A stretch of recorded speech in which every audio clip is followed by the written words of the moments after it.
el material, que sería material para los que escuchan, para que podáis escribir. Tendríamos también proyección de vídeo y eso nos sería de bastante ayuda. Pero vamos a orar porque también eso requeriría un pequeño gasto, aunque no mucho, y sabemos que las arcas de la iglesia no están muy llenas. Pero necesitamos de tanto en tanto invertir en nuestro aprendizaje bíblico. Toda inversión vale la pena. Así que orad por esto. Este es un poco el proyecto de estudio que tenemos, que se acercan las Navidades. Y como sabéis, las Navidades serán días de hablar sobre lo que significan las Navidades. Pero hoy estamos ahí en Timoteo, capítulo 6, el último capítulo. De hecho, lo estuvimos viendo la semana pasada. Estuvimos cubriendo bastante del capítulo. Y hoy quiero llegar a la última sección del libro de Primera de Timoteo, en el capítulo 6, tratando los últimos versículos muy profundo. Hay muchísimo para hablar aquí, pero espero con la ayuda del Señor que nos guíe para aplicar no solo el conocimiento, sino la enseñanza práctica a nuestra vida. Empezando en el versículo 11, Primera de Timoteo 6, versículo 11. Mas tú, hombre de Dios, huye de estas cosas y sigue la justicia, la piedad, la fe, el amor, la paciencia, la mansedumbre. Pelea la buena batalla de la fe, echa mano de la vida eterna, a la cual asimismo fuisteis llamado, habiendo hecho la buena profesión delante de muchos testigos. Te mando delante de Dios, que da vida a todas las cosas, y de Jesucristo, que dio testimonio de la buena profesión delante de Poncio Pilato, que guardes el mandamiento, sin mácula ni represión, hasta la aparición de nuestro Señor Jesucristo, la cual a su tiempo mostrará el bienaventurado y solo soberano, Rey de reyes, Señor de señores, el único que tiene inmortalidad, que habita en luz inaccesible, a quien ninguno de los hombres ha visto ni puede ver, el cual sea la honra y el imperio sempiterno. Amén. A los ricos de este siglo manda que no sean altivos, ni pongan la esperanza en las riquezas, las cuales son inciertas, sino en el Dios vivo, que nos da todas las cosas en abundancia para que las disfrutemos. Que hagan bien, que sean ricos en buenas obras, dadivosos, generosos, atesorando para sí buen fundamento para la porvenir, que echen mano de la vida eterna. Oh Timoteo, guarda lo que se te ha encomendado, evitando las profanas pláticas sobre cosas vanas y los argumentos de la falsamente llamada ciencia, la cual, profesando algunos, se desviaron de la fe. La gracia sea contigo. Amén. Amén. Pablo escribe a este joven Timoteo. Joven, tal vez tuviera unos 40 años, según nos dicen los eruditos, y me alegro de oír que 40 años es joven. Pero sin duda alguna, Pablo estaba escribiéndole directamente a él. Y al leer en la evidencia interna del libro, vamos descubriendo poco a poco la necesidad que el joven Timoteo necesitaba de ánimo en su labor y ministerio, de ser esforzado, animado, de sacar los temores que había sobre él, de poder realmente saber que Dios estaba con él y que todo lo que él hacía, el Señor iba a prosperarlo si lo hacía siguiendo los principios de la palabra de Dios.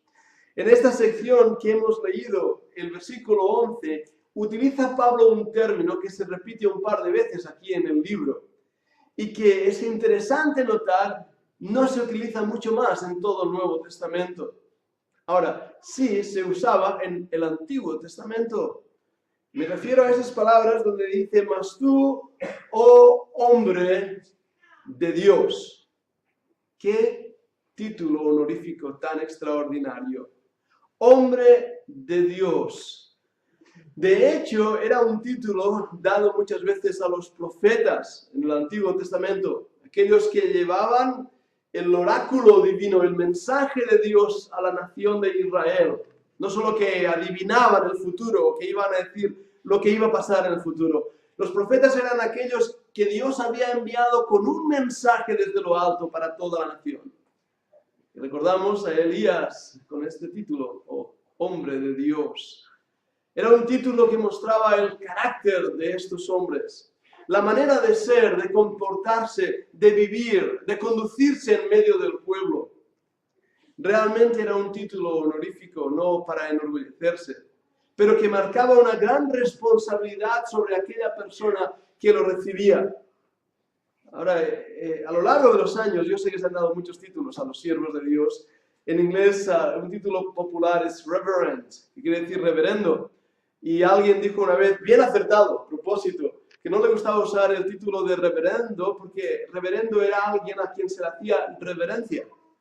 Así que yo dije, pues es verdad, no me gusta que se llamen a los pastores o misioneros reverendo. No necesitamos ser reverenciados. Pero sí que necesitamos ver el carácter de lo que significa ser hombre de Dios. Y hay dos características. La primera es que el hombre de Dios huye y el hombre de Dios sigue. Esas dos características se encuentran en este versículo. Pablo le dice a Timoteo, mas tú, hombre de Dios, huye de estas cosas. Ahora, ¿a qué cosas se refiere? Bueno, no hemos leído el contexto y sabéis bien que un texto fuera de su contexto es un pretexto. Eso es una de las normas de hermenéutica bíblica. Las cosas que Pablo quiere que el joven Timoteo huya se encuentran en los versículos anteriores.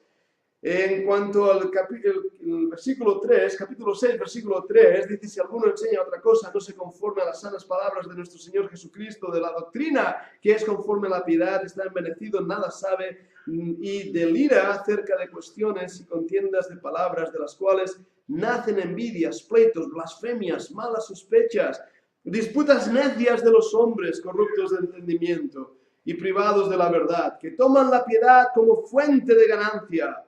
Apártate de los tales, pero gran ganancia es la piedad, acompañada de contentamiento, porque nada hemos traído a este mundo, y sin duda nada podremos sacar. Así que, teniendo sustento y abrigo, estemos contentos con esto, porque los que quieren enriquecerse caen en tentación y lazo, en muchas codicias necias dañosas, que hunden a los hombres en destrucción y petición, porque raíz de todos los males es el amor al dinero, el cual, codiciando algunos, se extraviaron de la fe y fueron traspasados de muchos dolores. Mas tú, hombre de Dios, huye de estas cosas. Pablo utiliza ese determinante para referirse a Timoteo. Huye de todo este listado negativo, empezando con lo último mencionado, el amor al dinero, que es la raíz de todos los males. Huye de eso. Huye de la envidia, de aquellos que toman la piedad como ganancia deshonesta. Huye de las disputas necias, de hombres corruptos de entendimiento. Huye de estar envanecido, el versículo 4. Huye de palabras que son pleitos y blasfemias y malas sospechas. Huye de todo aquello que corrompe el buen nombre. Yo sé, hermanos, que Pablo estaba escribiendo a Timoteo y sé que los profetas tenían este título de hombre de Dios. Pero esto es para cada uno de nosotros. Porque tú y yo somos hombres de Dios. Bueno, perdón, algunas sois mujeres de Dios. Voy a ponerlo así. Y todos nosotros, en el carácter cristiano, tenemos que huir del fruto de la carne y huir de todo aquello que no es del Espíritu y huir de aquello que tacha el buen nombre que el Señor nos ha dado. La palabra huir es interesante. Pablo dice, huye de estas cosas. Una huida es una victoria en dirección contraria, si me interpreto bien. Una huida es una victoria esperando un mejor tiempo. Un buen ejemplo es cuando el joven José fue tentado por una mujer mala. Recordar la historia. Estaba solo en el palacio. Había preparado una gran trampa para que pudiera tener relaciones con José. Y José huyó, saliendo corriendo de ese lugar. Esa es la imagen que viene a nuestra cabeza, de una huida de estas cosas. No podemos jugar con el pecado. Más grande que nosotros nos va a ganar. Tenemos que huir de aquello que puede poner nuestro nombre en una mala situación. Y es difícil. Pero una de las cosas que debemos hacer en nuestra huida, como he dicho, es una victoria hacia atrás, es seguir lo que ahora viene. la segunda parte del versículo, sigue la justicia, la piedad, es decir, el carácter controlado por Dios. La persona piadosa en el carácter espiritual. La fe, el amor, la paciencia, la mansedumbre. Tenemos que oír, pero tenemos que seguir estas características del carácter que son parte del fruto del Espíritu Santo. Y esto es un gran reto, hermanos. Todos somos conocidos por nuestro carácter. De hecho, a los niños a veces hay una expresión que he oído de las madres. Ya empiezan a mostrar su carácter. Ya, tiene carácter, ¿eh? Ya, es un hombre de carácter. ¿Cómo se nos conoce? ¿Qué reputación hemos dado a los demás? Yo sé que no es fácil, pero que sea la mansedumbre, el amor, la fe, que seamos conocidos por estos términos. Aunque hay difícil ahora la siguiente palabra que presenta para ser un hombre de Dios. Se encuentra en el versículo 12. Pelea la buena batalla. Ahora, me choca leer eso porque hemos dicho que el hombre de Dios huye y ahora hemos dicho que el hombre de Dios sigue, pero ahora estamos diciendo que pelea. Y yo pensé que los hombres de Dios no tienen que pelear. Bueno, aquí no exactamente. De hecho, la palabra ahí pelea es una palabra bastante fuerte. Es la palabra que se utiliza ahí en Judas cuando dice que contendéis ardientemente por la fe dada a los santos. Es la misma palabra. Es la palabra achagorizo. De ahí tenemos la palabra agonizar.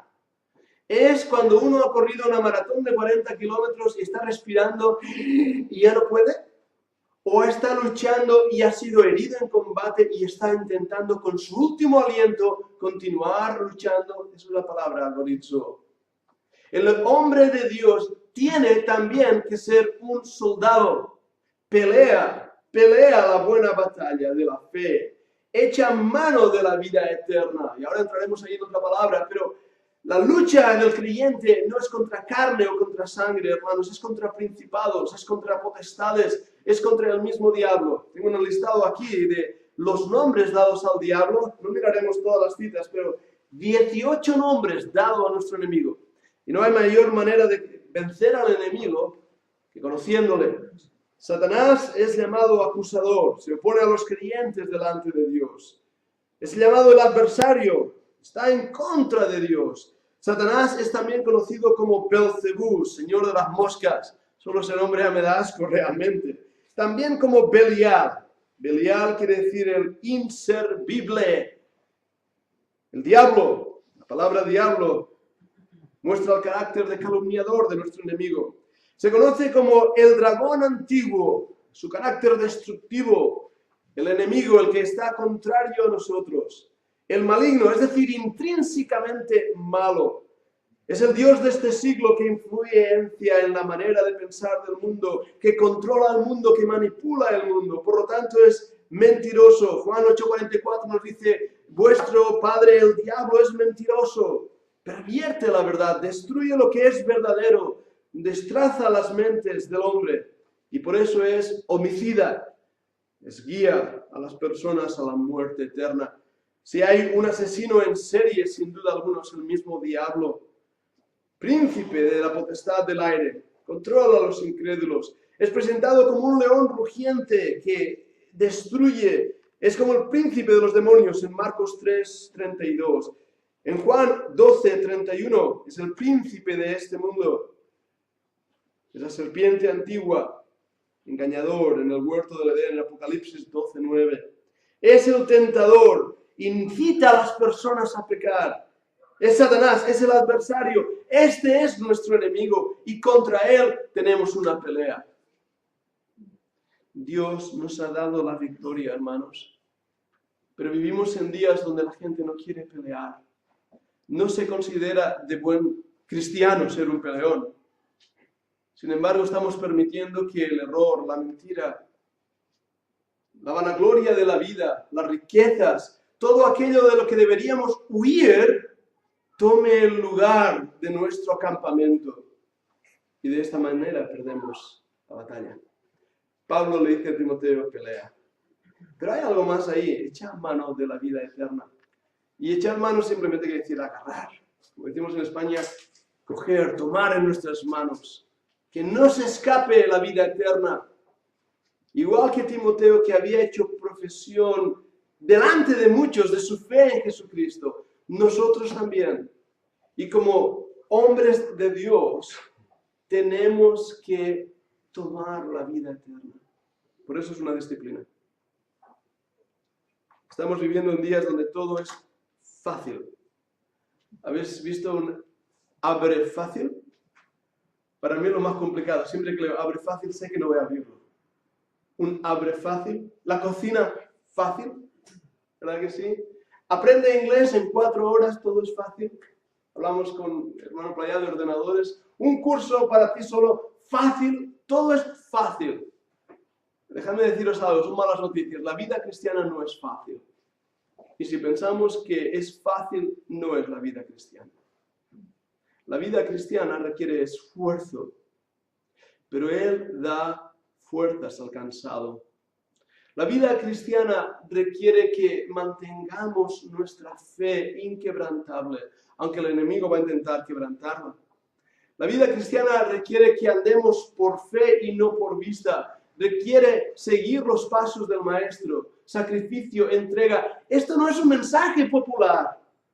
¿Dónde están las multitudes? ¿Dónde están las iglesias con 300, 400, 1000 personas? Aquellas que hablan, por ejemplo, de para de sufrir, ¿lo habéis oído? Ahí en Terrassa hay, si queréis algún día ir a visitarla. Donde el pastor, con el mejor traje del Corte Inglés y las mejores joyas delante de él, habla sobre la popularidad de la vida cristiana y el triunfo y cómo Dios va a bendecirte si das todo lo que tienes a la iglesia. A él, quiere decir, por supuesto. Y así presenta una vida cristiana donde nadie sufre, donde todo es fácil. La vida cristiana no es fácil. Si sigues al Maestro, la senda te llevará al Calvario y después a la muerte. La vida cristiana no es fácil, porque Dios no nos prometió un camino fácil. Dijo que la senda era estrecha y angosto el camino.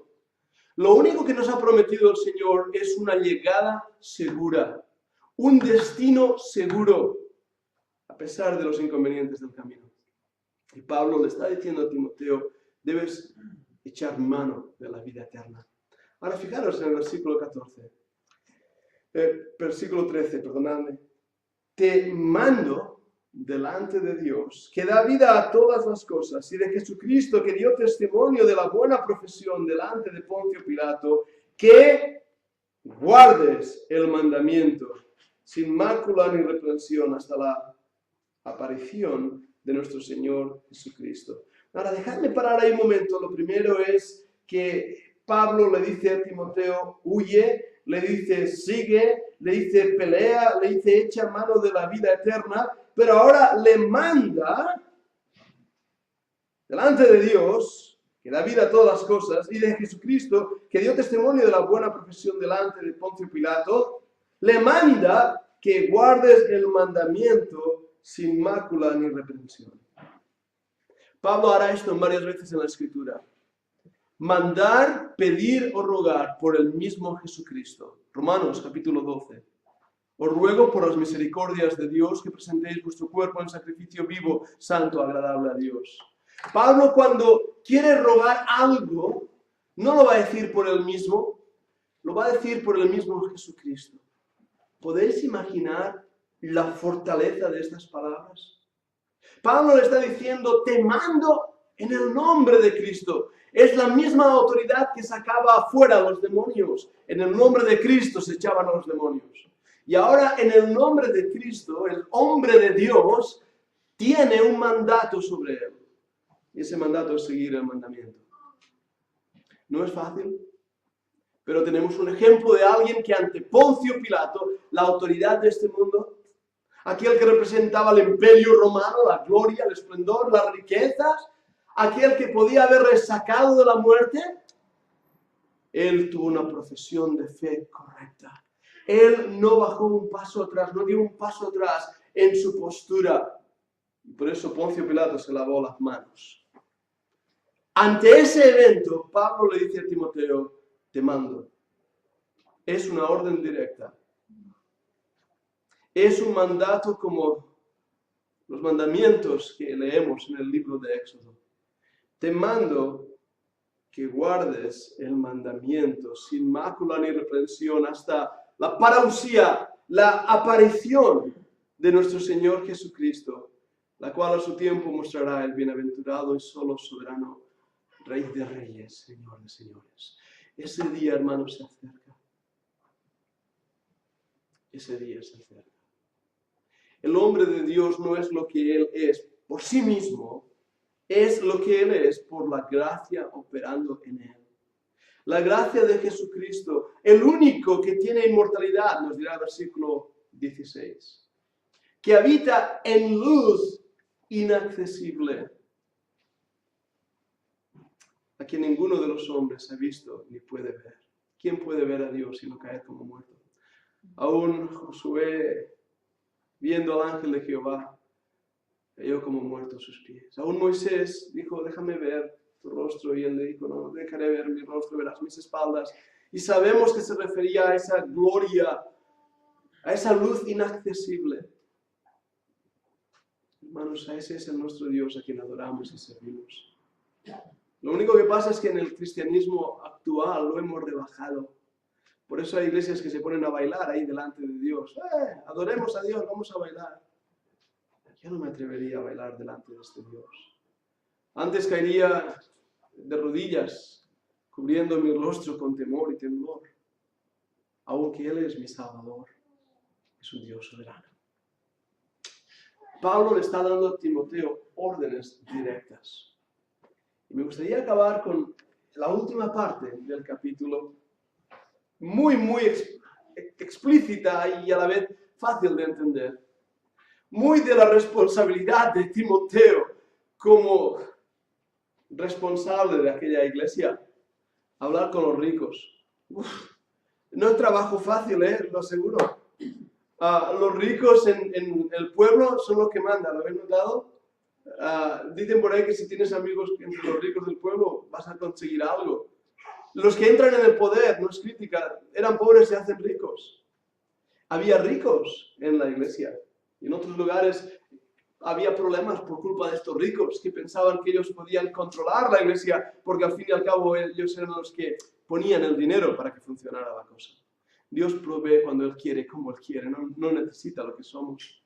Pero a ese grupo, Timoteo tiene que decirle, tiene que mandarle, tiene que hablar con ellos y decirles que no pongan la esperanza en las riquezas, las cuales son inciertas, sino en el Dios vivo, que nos da todas las cosas.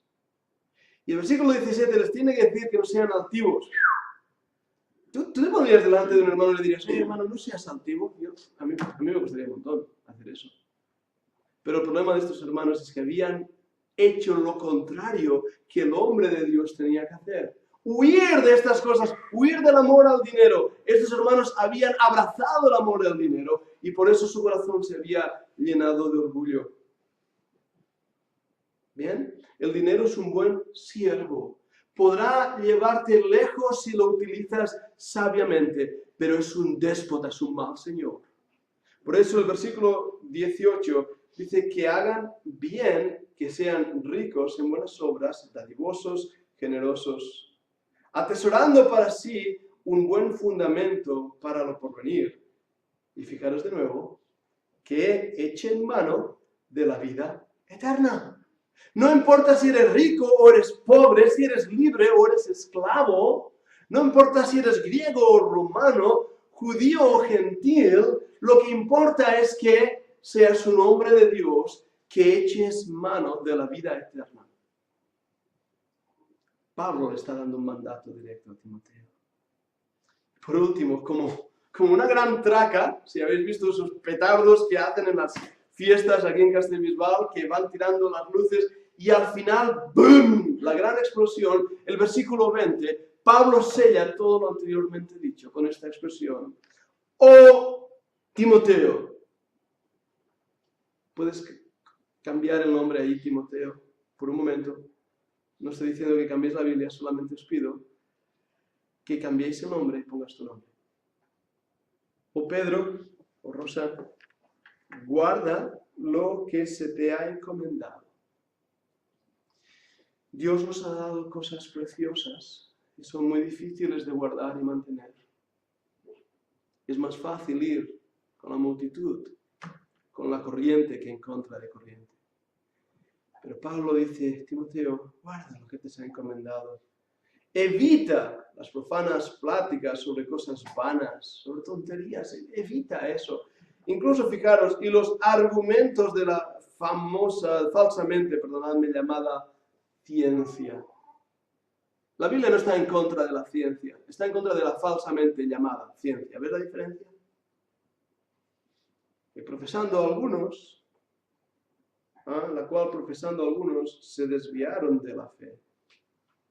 Guarda todo aquello, apártate de todo aquello que haga correr peligro tu vida y relación con el Señor. ¿Por qué? Porque eres un hombre de Dios, una mujer de Dios. Y al final sella este último sello. La gracia sea contigo. Es un programa de la radio cristiana, si alguien quiere escucharla. Se llama en inglés Grace Be Unto You. El hermano MacArthur hace buenos mensajes ahí. Pero es mucho más que un bonito moto para un programa de radio cristiano. La gracia es todo lo que tenemos y nada más. Por gracia somos salvos. Por gracia hemos sido llamados. Por gracia fuimos escogidos. Por gracia nuestra vida cristiana se sigue sosteniendo. Por gracia Jesucristo dio su vida para redimir a todo el mundo. La gracia es el tesoro del don divino, porque Cristo fue ese don. Pablo habla a Timoteo en una epístola de 6 capítulos y le da consejos prácticos para su vida, para cómo debe administrar y comportarse en la iglesia de Dios. Pero esos consejos son para ti y para mí en el siglo XXI. Quiera el Señor ayudarnos a profundizar en el eterno libro. Vamos a orar.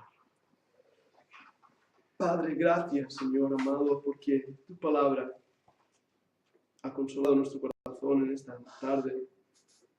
Porque vemos, Señor, la necesidad que tenemos de vivirla y obedecerla. Te pido, Señor, que ayudes a esta iglesia, a que sea tu palabra la que nos encamine en todo. Lo pedimos en el nombre de Jesucristo. Amén.